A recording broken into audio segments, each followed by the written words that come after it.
Aviso rápido. Se você quiser falar comigo e não tem Twitter ou prefere escrever um texto maior, não tem problema. Agora a gente tem um e-mail só do podcast, que é aditahistoriadovideogame@gmail.com. Adita, tá? Não esquece de botar o artigo no início, ok? Segue o cast. Let's go!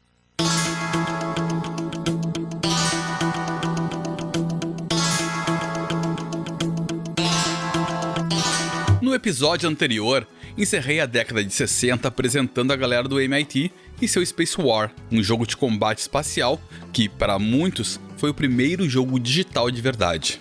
Como eu disse na ocasião, a escolha de um título espacial, nossos clássicos jogos de navinha, tem todo um background de época. Era uma molecada nerd que adorava uma ficção científica, lia romances interplanetários e vivia o impressionante período da corrida espacial entre russos e americanos. Inclusive, é bom lembrar que em 61, o cosmonauta russo Yuri Gagarin foi o primeiro ser humano a sair do planeta Terra. E no fim da mesma década, em 69, o astronauta americano Neil Armstrong foi o primeiro homem a pisar na Lua.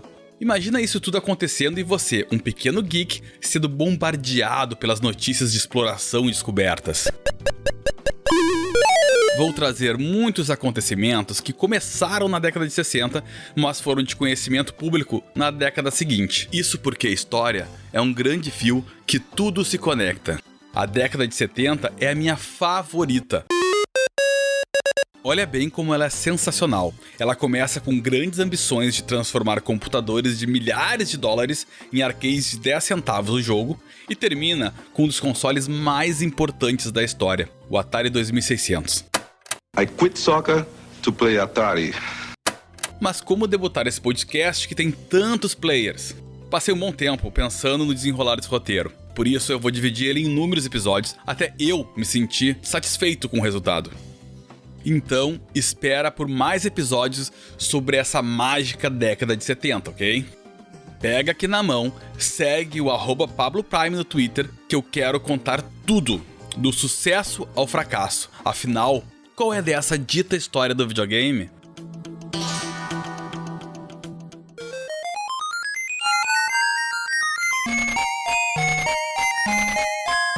Nosso primeiro herói é Bill Pitts. Comecei por ele porque Pitts é um cara de aparição rápida, mas importante.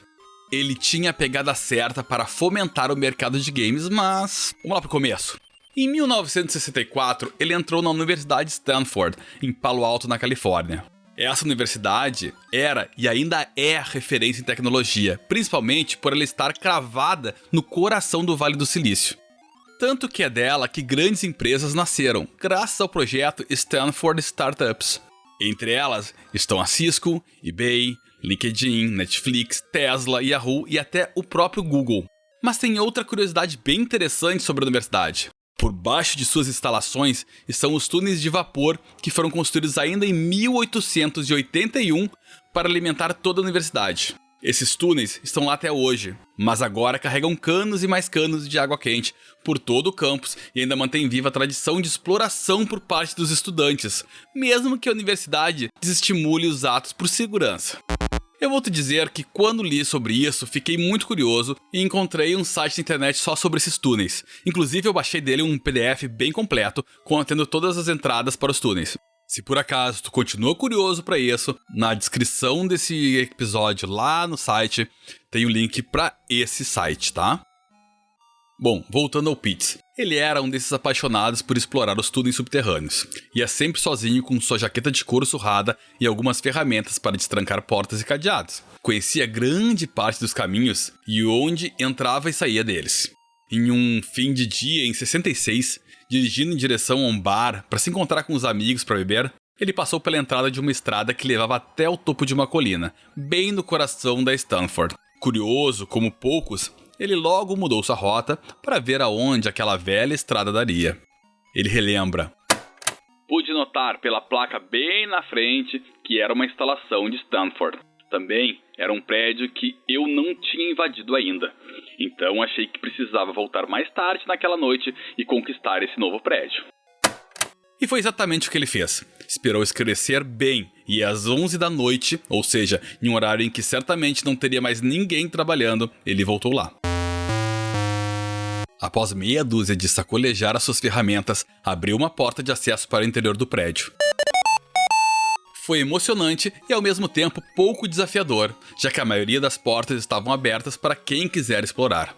Atrás de uma dessas portas, em uma sala grande, ele se deparou com um imenso computador PDP-6. Se você escutou o primeiro episódio sobre a década passada, lembra que o Space War foi programado em um PDP-1. Então é natural pensar que o 6 é uma evolução dele. E é. O PDP-6 de Stanford tinha 20 terminais conectados, ou seja, era apenas um computador, mas até 20 pessoas podiam escrever seus programas nele.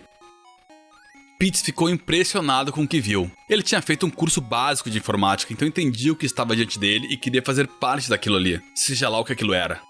Voltou no dia seguinte em horário comercial e descobriu que ali funcionava o laboratório de inteligência artificial da universidade. Como ele não fazia parte do projeto, não era tão fácil participar daquilo como imaginava. Após muito discutir e argumentar com Lester Ernest, diretor de pesquisa do laboratório, Pitts entrou em um acordo. Ele podia usar o PDP-6 desde que não atrapalhasse nenhuma pesquisa, e isso significava que ele não teria acesso ao laboratório como tanto queria, mas poderia usar o computador normalmente quando ninguém estivesse usando. Eu acho justo. Toda noite, Bill ia até o laboratório e passava horas brincando com o PDP-6. E brincando mesmo, já que o computador tinha uma versão de Space War, o game de Russell e sua turma lá do MIT. E foi o jogo que fez sua imaginação ir muito longe. Tanto que quando seu velho amigo do colegial, Hug Tuck, estava pela cidade, Pitts levava ele até o laboratório para uma partidinha de Space War no PDP-6. Foi nessas longas jogatinas que ele começou a pensar em como transformar aquele jogo divertido em uma fonte de renda, em algo mais grandioso do que ele já era. Bom, quanto mais Pitts analisava, mais ele se afundava na faculdade. Ele parou de ir nas aulas para ir para o laboratório e continuar sua jogatina e pesquisas, e isso deu uma baita dor de cabeça, como ele mesmo lembra a Donovan no livro Replay. Meu pai estava ficando louco, ele me dizia que eu seria um vagabundo dos computadores. E eu não culpo o velho Pitts sobre o filho, mas tenho que admitir que o revoltado estudante universitário tinha uma boa ideia. Segue o raciocínio dele. Ao analisar os 20 teletypes conectados ao computador central, ele pensava que seria possível desenvolver um terminal de Space War. Na cabeça dele funcionava assim, pegava o PDP-6 e pegava vários monitores e controles. Os jogos rodavam direto desse único PDP-6, que enviava os vídeos inputs e outputs direto para cada terminal. Mas como você bem sabe, computador era uma coisa muito cara. Só em 1969, já no fim da década, a Digital Equipment Corporation lançou um novo computador chamado PDP-11. E sim, eles eram péssimos em nomes de computadores. Mas o grande diferencial dessa máquina era o preço popular, apenas $14 mil, o que para o ano atual corresponderia a quase $98 mil. Era muita grana, convenhamos, mas nada impossível para a família abastada de Tuck. Além disso, convencer o cara não era muito difícil, já que Tuck conhecia o plano de Bill e tinha interesse na ideia. E foi lá a família dele abrir o bolso e dar $20 mil para os dois correrem atrás de seus sonhos. Baita pai e uma linda iniciativa. Thank you so much. Eles compraram um novíssimo PDP-11 e começaram logo a desenvolver. Sua ideia era criar um sistema que funcionasse a moedas. Cada jogo custaria 10 centavos de dólar, ou você poderia pôr uma moeda de 25 centavos e jogar 3 vezes. Além disso, o vencedor da partida tinha direito a jogar novamente. Essa proposta permitia que sempre tivesse alguém na máquina atraindo novos jogadores e novas jogadas. Parecia um bom negócio. Ainda mais se você se lembra da ideia inicial dos dois que foram inspirados no PDP-6 e tinha 20 terminais conectados a ele. Então talvez seja um investimento plausível, não é? Olha, eu não sou nem economista, contador ou seja lá o que for para fazer esse tipo de cálculo. Mas quando as coisas dão errada, elas dão erradas e com força. Ao desenvolver sua versão de Space War para o PDP-11, eles descobriram que o computador não suportaria 20 terminais. Na verdade, a coisa era tão triste que o computador mal dava conta de 2 jogadores simultâneos. Mas agora a merda estava feita, o computador de 14 pau estava pago, e o Tuck pai não ia ficar feliz quando descobrisse que investiu errado nos moleques. Por sorte, os próprios moleques não deram o braço a torcer e seguiram seu sonho. A ideia foi construir um protótipo e depois ver como baratear o custo até ter um produto acessível. E foi isso que eles fizeram. A divisão de trabalho era bem simples. Pitts foi o programador. Ele pegou a versão de Space Wars que rodava no PDP-10 e desenvolveu o seu jogo. foi bem fiel ao original, para falar a verdade. Apenas fez algumas adaptações, mas a lógica era a mesma. 2 naves, a The Needle, ou a agulha, em bom português, né? E a The Wedge, ou a cunha, que duelavam no espaço sideral. Elas atiravam torpedos limitados uma nas outras, e entre um torpedo e outro tinha uma pequena espera para recarregar. Além disso, a estrela no centro do mapa exercia gravidade entre as naves e atraía para dentro da estrela que, se tocasse, era a morte certa. Os torpedos não eram afetados por essa gravidade, seguiam um caminho reto. Se alguém saísse da tela, aparecia do outro lado do cenário, como acontece em Pac-Man quando você entra nos portais laterais, saca? Assim, como no jogo original, a física newtoniana foi respeitada, ou seja, você continuava sua trajetória mesmo se não estivesse acelerando, já que no espaço não há atrito. Sua nave gira em torno do próprio eixo e basta uma aceleradinha para mudar sua direção. Uma outra coisa bem legal que Pitts adicionou foi o botão de hiperespaço, que rapidamente foi apelidado de botão do pânico. Quando pressionado, a sua nave desapareceria e apareceria em qualquer outro lugar do mapa. Só que isso gera 2 problemas. O matemático, porque essa função foi programada para gerar uma probabilidade da nave simplesmente explodir, e o de sorte, porque sua aparição é randômica e significa a possibilidade de nascer próximo demais da estrela e acabar não conseguindo escapar da gravidade dela. Peraí, eu falei do jogo e não contei pra vocês que ele já tinha até nome, e um nome bem legal, Galaxy Game, sem nada com guerra no meio. No início dos anos 70, os Estados Unidos ainda estavam mergulhados na guerra do Vietnã e eles compartilhavam um sentimento de anti-guerra que não queriam que seus jogos fossem alvo de qualquer comparação com a realidade. Inclusive, aqui vale um parêntese bem legal sobre isso. Nesse momento, eles fundaram a própria empresa chamada Mini Computer Applications. Continuando, Pitts foi responsável pelo desenvolvimento do jogo e também pela montagem do hardware do PDP-11. Já Tuck, que era engenheiro mecânico, ficou incumbido de desenvolver a parte física da coisa. Ele usou um monitor 1300A da HP que custava $3.000 na época, ou $20.000 se for converter para hoje em dia, e que foi abatido do que sobrou dos $20.000 que o pai dele deu na época. Um amigo da dupla, Ted Panofsky, fez a adaptação para conectar esse monitor ao PDP-11. Depois, ele comprou 2 moedeiros para aceitar as moedas e foi atrás dos controles do jogo. Agora vem uma parte muito legal. Hey, listen! O botão do pânico e de opções do jogo foram botões normais, mas o joystick para controlar as naves foram comprados em loja de restos militares. Eram manches de verdadeiros bombardeiros B-52. E além disso, para ornar tudo isso, Tuck finalizou com um gabinete bem bonito de madeira. Num belo dia, Pitts recebeu uma ligação de um desconhecido que ficou sabendo que eles estavam desenvolvendo um jogo. A conversa foi mais ou menos assim. Alô, tudo bem? Eu me chamo Nolan Bushnell. Cara, vem aqui ver o que eu tô fazendo. Eu sei que você criou uma versão de Space War usando um PDP-11 por completo, e eu acho que isso te custou muita grana. E eu quero te mostrar o que eu tô fazendo, porque eu acho que você vai perder muito dinheiro ainda, hein? Mas peraí, quem é esse Nolan Bushnell afinal, que tá se metendo no projeto dos outros? Bom, então vamos pausar a história do Galaxy Game e voltar muito no tempo, lá no começo da história de outro grande figurão do mercado.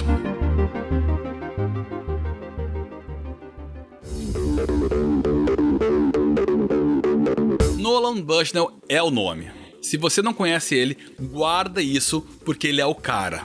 He is the man who launched the video game revolution. Nolan nasceu em 43 em uma pequena cidade de Utah, nos Estados Unidos, em uma família típica de Mormons, ou seja, uma família bem grande, grande mesmo, já que Nolan era um dos 7 filhos do casal.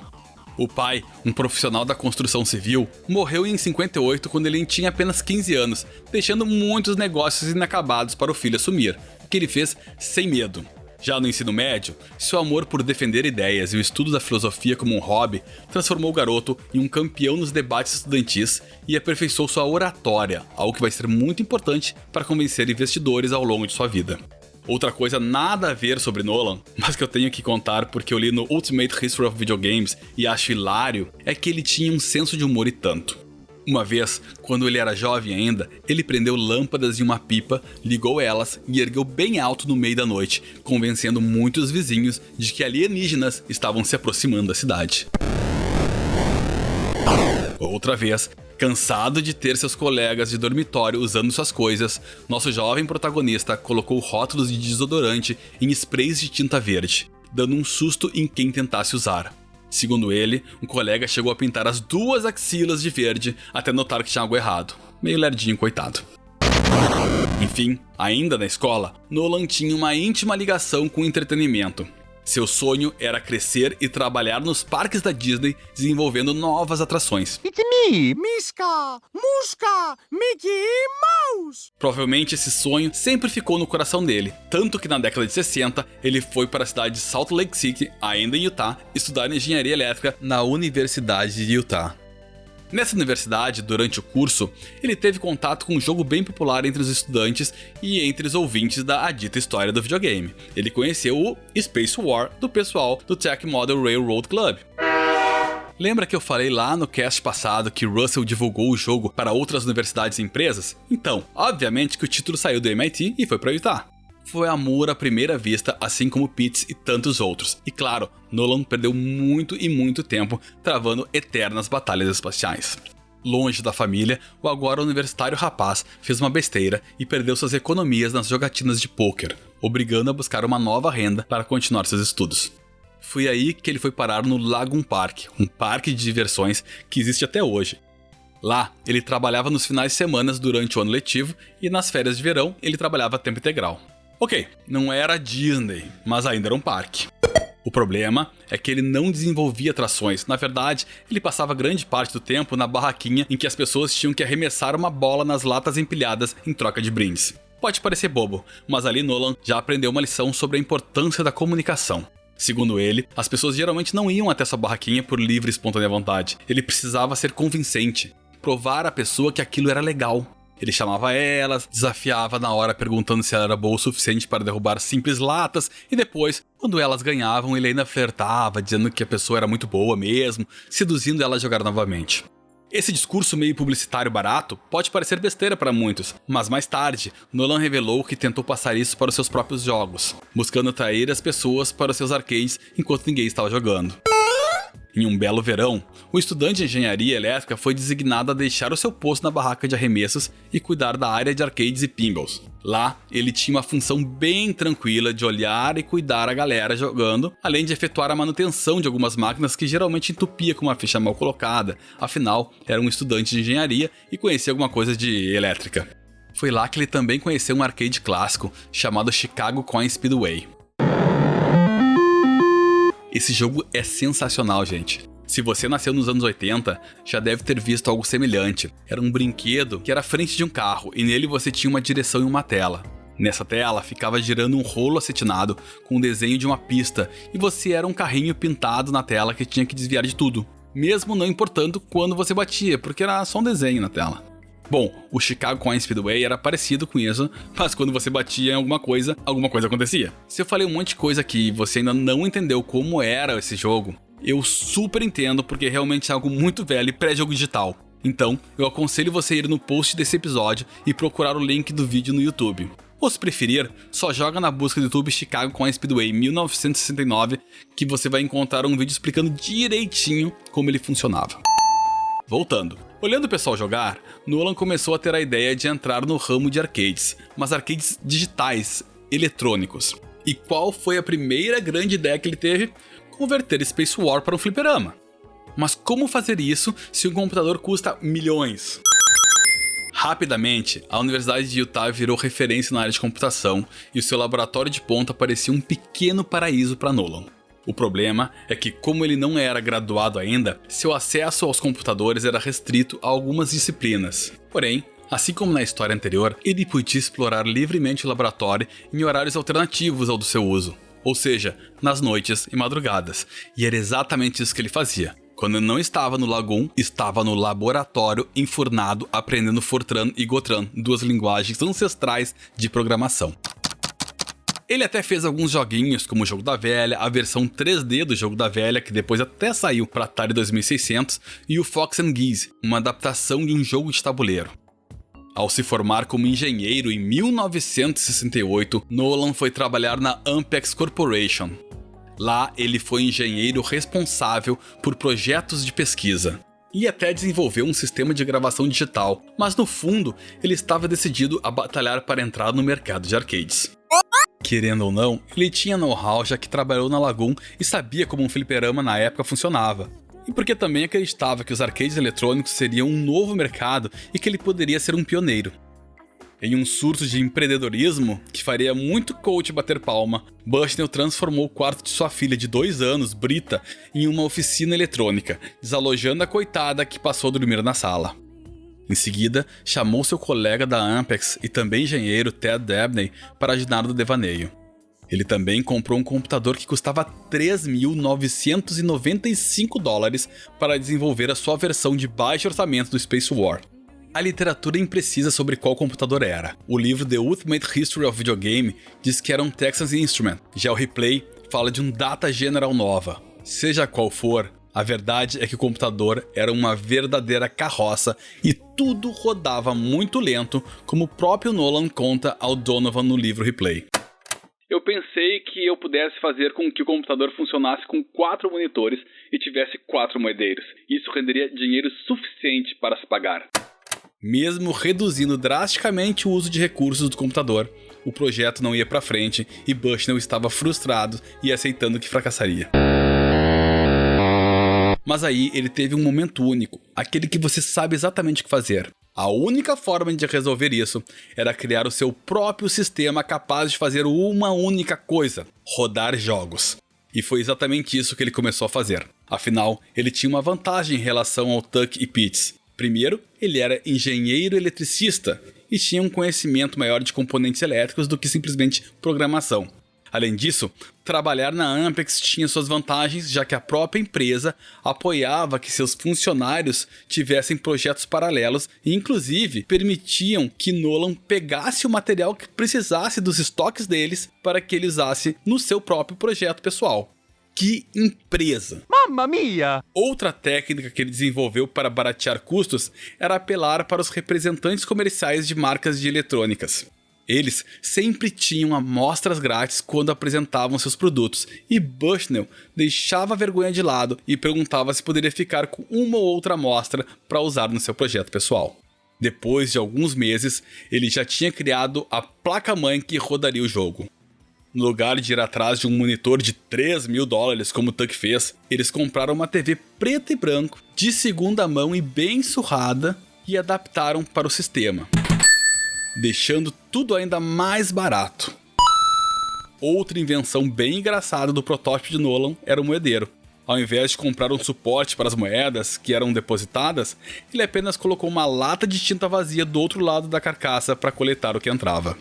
O melhor é que no fim, analisando os componentes usados, Nolan e Ted fizeram um produto tão barato que não era mais necessário 4 monitores e controles em excesso para se pagar. Um sistema único já se pagava facilmente. Enfim, projeto finalizado, protótipo construído, era hora de encontrar alguém disposto a produzir em série a sua nova invenção. No verão de 71, em uma ida ao dentista, Nolan comentou com o seu carrasco, com o seu dentista, sobre o seu projeto e ele puxou um cartão do Bill Nutting, da Nutting Associates, dizendo que ele poderia se interessar pelo arcade. A Nutting Associates foi criada por 2 irmãos, Bill e Dave Nutting, e fez rapidamente muito dinheiro ao desenvolver o Computer Keys, uma espécie de totem com uma tela em que aparecia uma pergunta e a pessoa pressionava a resposta que compreendia como correta. Por sorte, a Nutting fechou um contrato muito bom com o exército americano para aplicar provas por meio desse arcade metido a show do milhão deles. Bingo! O dentista estava certo, Bill e Dave queriam conhecer o projeto, e eles adoraram quando viram.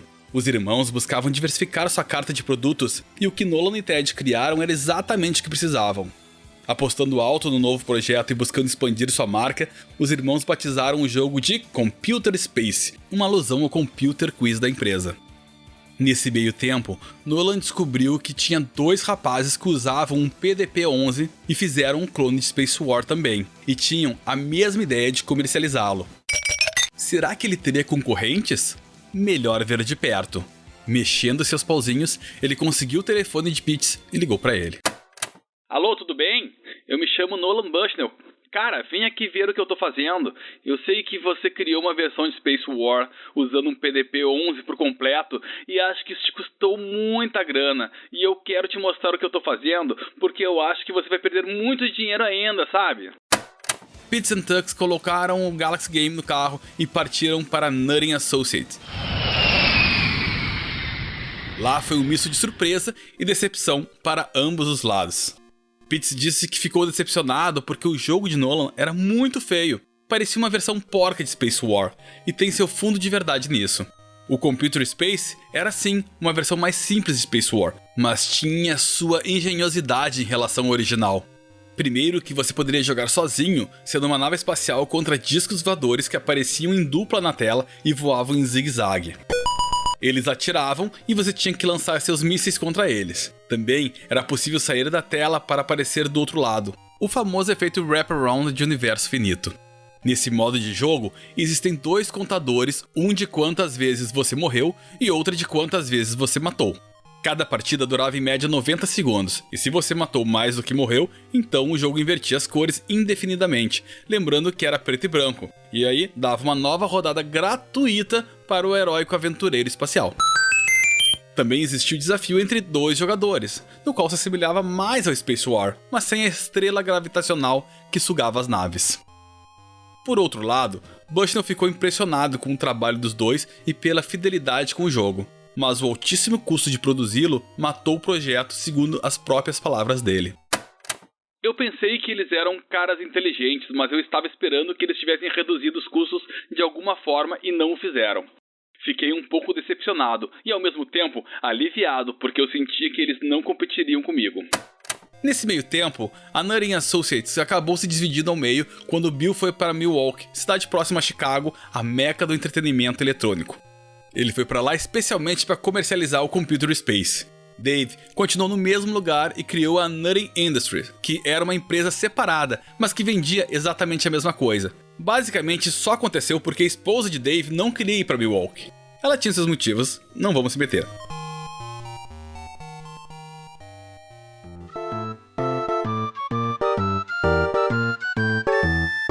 Voltando para Tuck e Pitts, depois de 3 meses e meio de trabalho duro e algumas semanas após o encontro de Nolan, o Galaxy Game estava finalmente pronto. Era setembro de 71 e agora era preciso pôr o jogo na maior prova de fogo, os jogadores. A dupla Bill e Hug conseguiu junto à Universidade de Stanford a permissão de colocar o Galaxy Game no Treseder Student Union, um espaço dedicado ao estudante, mais ou menos como nossos diretórios estudantis brasileiros, com mesa de bilhar, um barzinho para lanchar e outras porcarias. Lá seria perfeito para testar a aceitação do seu jogo, e deu bem certo na verdade. Chamou bastante a atenção dos estudantes que se amontoavam para ver as jogatinas e participarem também.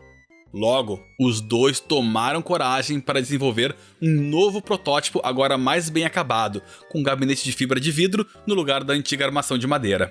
Quando eles terminaram a segunda versão, os dois já tinham gasto $60 mil, o que dá mais ou menos $440 mil hoje em dia, ou, atualizando de forma mais simples, o equivalente a um bom apartamento. Coitado da família do Tuck. Que pais amáveis que esse desgraçado tinha. Thank you, Mario. Bom, depois de torrar tudo isso, os dois entenderam que era melhor para eles abandonarem de vez o Galaxy Game, como Pitts mesmo relembrou. A verdade é que Hug e eu éramos engenheiros e não prestamos atenção aos problemas do negócio. Meu objetivo principal era recriar o Space War com um herdeiro. Nolan era muito mais empresário do que eu. Sua ênfase foi pegar o Space War e tentar conduzi-lo para um caminho comercial, enquanto eu estava tentando uma rota mais geek, buscando ser o mais honesto possível com o jogo original. O Galaxy Game permaneceu no Treseder Student Union até 79, exatamente no mesmo lugar e sendo o único estabelecimento que ele conheceu, sem nunca ter saído de lá. Além disso, ele sempre chamou bastante a atenção dos estudantes, principalmente nas sextas e sábados, que juntava uma galerinha de 10, 20 pessoas em volta para acompanhar e jogar. Ele só saiu de lá porque o processador gráfico não estava funcionando bem e acabou sendo desmontado e suas peças esquecidas em um cômodo qualquer. Em 1997, Pitts revelou ao historiador de coin-ups, Kate Smith, que depois desses 8 anos em funcionamento no mesmo local, o Galaxy Game se pagou, ou seja, os 60 mil dólares pagos pelos pais de Tux voltaram em forma de moedinhas de 10 e 25 centavos. No mesmo ano, ou seja, em 97, o arcade foi reconstruído e um novo processador gráfico instalado. De lá pra cá, o jogo já foi para o Museu da Computação em Mountain View e até para a sede da Google, já que o vice-presidente sênior da empresa, Jonathan Rosenberg, conhece bem a máquina porque já foi estagiário de Tuck Pits e sua função era simplesmente manter o Galaxy Game limpo. Triste fim, mas é a história que segue. Voltando para o Computer Space, Nolan, Ted e os irmãos Nutting queriam testar o mercado e entender a receptividade da nova tecnologia que eles haviam criado. Por isso, levaram o arcade para um bar que ficava próximo à Universidade de Stanford, o The Dutch Goose. A reação da galera não podia ser melhor. Mesmo precisando ler um manual de 15 páginas para entender o que era preciso fazer, o jogo foi um sucesso e todo mundo queria experimentar. Essa foi a martelada final para que a Nutting entendesse que tinham algo grandioso nas mãos e que era hora de investir pesado. E foi exatamente isso que fizeram. Antes, Nolan e Ted redefiniram o gabinete do Computer Space para ele ficar ainda mais bonito. Agora, a estrutura rústica de madeira foi modificada para um lindo e futurista gabinete que Bushnell projetou com massa de modelar e uma empresa especializada em produzir piscinas desenvolveu em fibra de vidro. Eu deixo no post a imagem porque ele é realmente lindo, inclusive é a imagem de capa desse episódio. Tudo finalizado, a Nutting começou a montar as máquinas, 1.500 para ser mais exato, um número que não foi do acaso, e na verdade era bem otimista. Na época, um arcade qualquer alcançava a casa de 2.000 unidades comercializadas, então um lançamento desses devia chegar muito perto disso. O problema é que a Nutting teve certa dificuldade de espalhar a novidade porque a indústria via aquilo com certo receio. Achava complicado e muitos acreditavam que era só uma moda passageira e que não ia se pagar a médio prazo. Um dos arcades foi instalado dentro de um típico bar que nem nós temos aqui, mas o público mais velho não deu a mínima para a novidade. Eles preferiam tomar uma cerveja, pôr uma música na jukebox e tocar a vida longe daquela tecnologia alienígena. E isso foi muito decepcionante.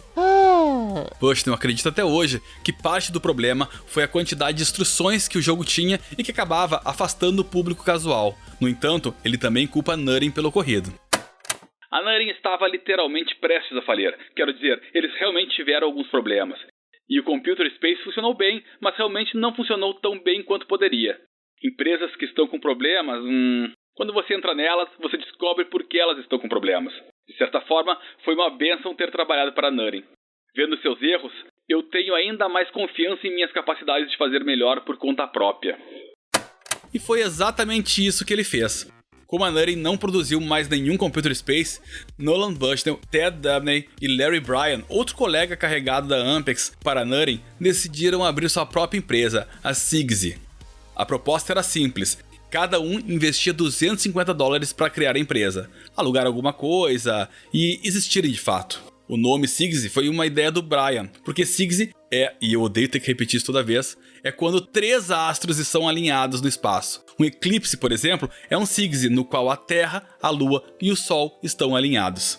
No fim, Bryan saiu fora da empresa antes mesmo dela existir e dele ajudar com os $250, mas Ted e Nolan seguiram firmes e fortes do projeto e fundaram a companhia que ficou pouco tempo com esse nome. Em menos de um ano usando o nome, Nolan vai até a junta comercial registrar tudo direitinho para alugar um barracão e descobre que esse nome, Sigsy, já é usado por uma fábrica de velas e por isso ele não podia utilizar. Era hora de trocar o nome e procurar outro. Mas qual? Nolan então lembrou de um jogo que ele sempre jogava, o Go, de origem asiática. Como entusiasta da versão japonesa, Bushnell adotou a expressão Atari, que era dita quando o jogador estava próximo de vencer o jogo, algo semelhante com o nosso cheque no xadrez. Agora, a nova empresa estava finalmente criada e a Atari dava seus primeiros passos. Mas isso é outra história e fica para parte 2. Até lá!